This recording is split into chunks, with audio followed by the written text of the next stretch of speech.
وهي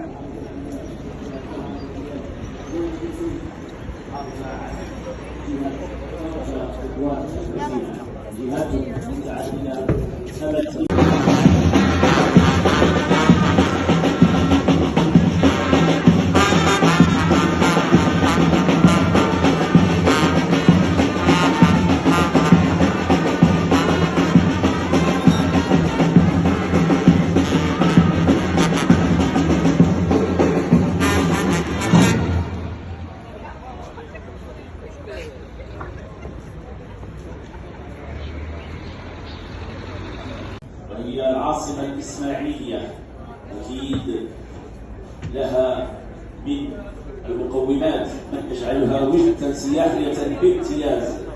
لا ننسى أنها مدينة الأصالة، مدينة الحضارة، مدينة التاريخ، مدينة التراث المادي واللامادي.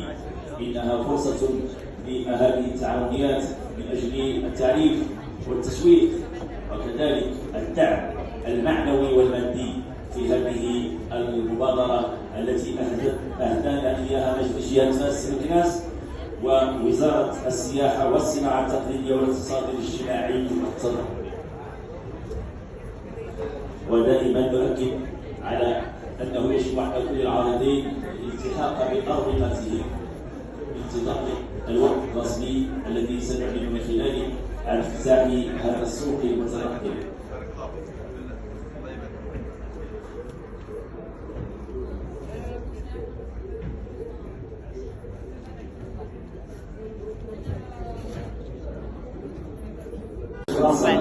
لعرش العلوي المجيد لملكنا الهمام سبط خير الانام مولانا محمد السادس نصره الله.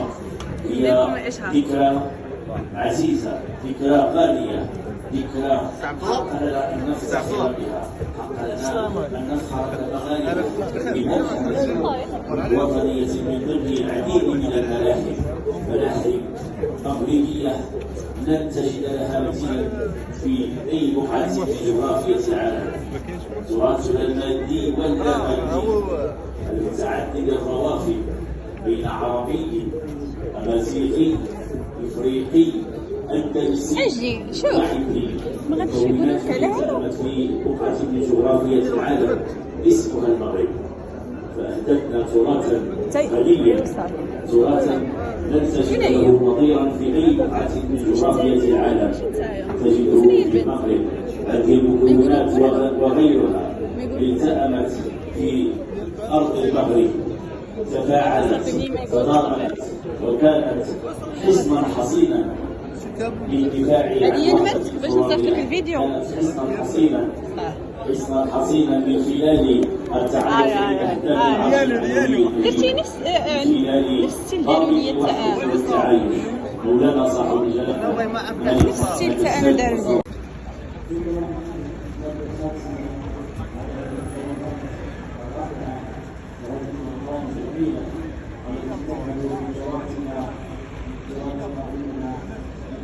للاقتصاد الاجتماعي تأتي هذه الأسواق كناسة الزيتون، الكناس الغنية بمجالها، الغنية بتراثها. ومن جهتنا أكيد هذا الأسواق تساهم في الرفع من قيمة المنتوج السياحي. المنتوج السياحي بالجهة والذي يبقى متعددا. السياحة الرياضية موجودة ولها حضور، السياحة الثقافية كذلك، السياحة البيئية.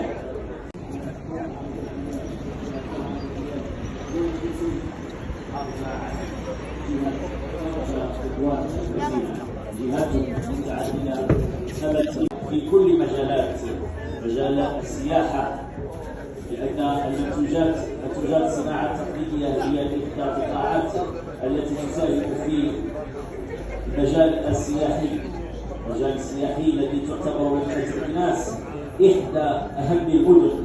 مدينة مكناس التي تترفع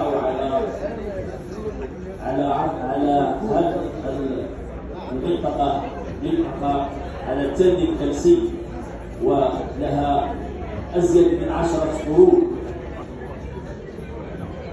كل الدول التي تعاقبت على حكم المغرب لها بصمات في مدينة مكناس، وبهذا السياحة والصناعة التقليدية والاقتصاد الاجتماعي والتضامني.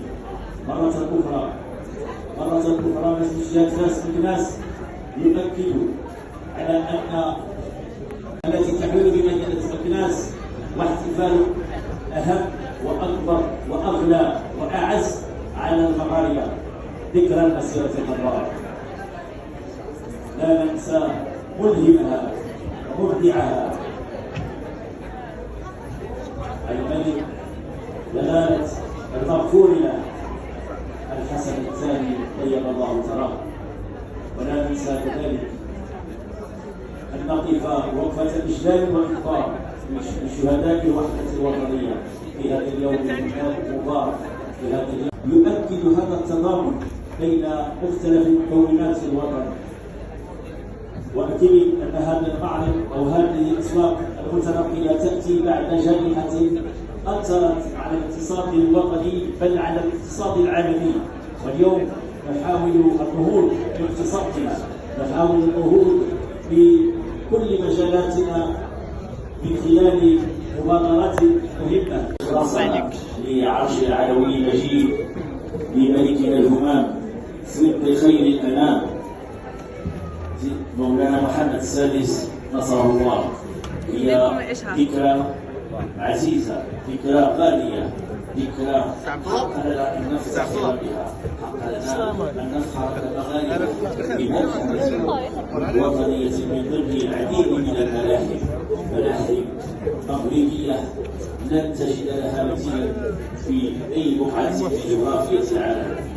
تراثنا المادي واللامادي المتعدد الروافد بين عربي أمازيغي إفريقي أندلسي وعبري، مكونات تساهمت في بقعة من جغرافية العالم اسمها المغرب.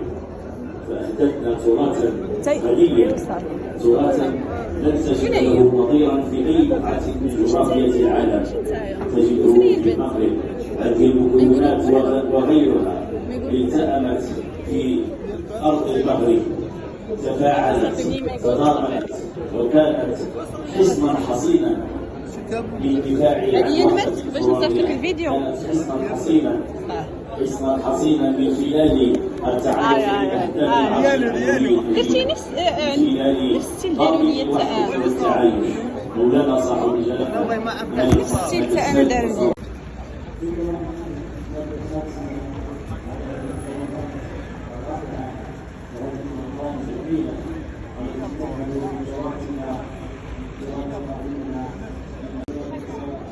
للاقتصاد الاجتماعي تأتي هذه الأسواق كناسة الزيتون، الكناس الغنية بمجالها، الغنية بتراثها.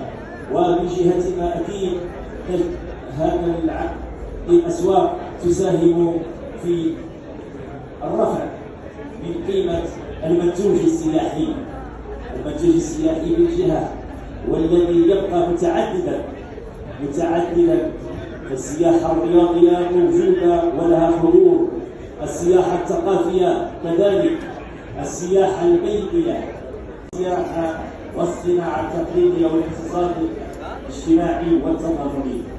مرة أخرى مسجد فاس مكناس يؤكد على أن في كل مجال السياحة، لأن التجار الصناعة التقليدية هي إحدى القطاعات التي تساهم في المجال السياحي الذي تعتبر مدينة مكناس إحدى أهم المدن.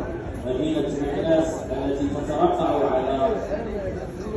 على هذه المنطقة على التل الكلسي، ولها أزيد من 10 قرون.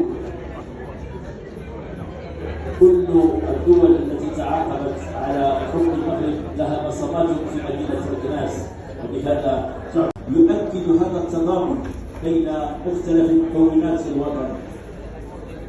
واكيد ان هذا المعرض او هذه الاسواق المتنقله تاتي بعد جائحه اثرت على الاقتصاد الوطني بل على الاقتصاد العالمي.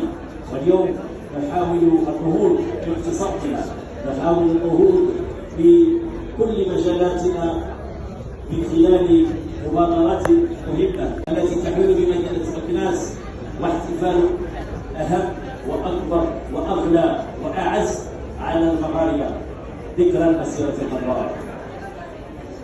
لا ننسى ملهمها ومبدعها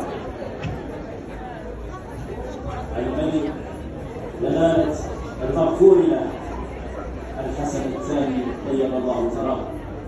ولا ننسى كذلك ان نقف وقفه اجلال واكبار لشهداء الوحده الوطنيه في هذا اليوم المبارك، في هذا اليوم